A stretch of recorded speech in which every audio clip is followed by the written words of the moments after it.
87.5 million pesos na halaga ng ilegal na droga ang isinailalim ng PIDEA BARM sa thermal destruction ngayong araw sa isang pasilidad sa Sultan Kudarat, Maguindanao del Norte. Ang detalye sa report.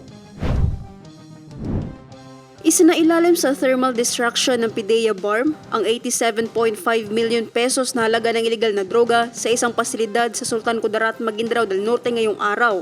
Ang destruction ng illegal drugs ay sinaksihan ni BARM ICM Abdul Rauf Makakwa, ProBar Regional Director Jason De Guzman, Regional Prosecutor Attorney Mariam April Mastura, RTC Branch 13 Presiding Judge Isnaira Ibrahim at PIDEA BARM Regional Director Hil Cesario Castro.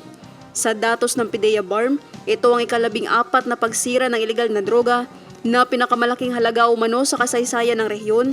Kabilang dito ang mahigit 12,000 grams ng shabu at mahigit 4,000 grams ng marijuana.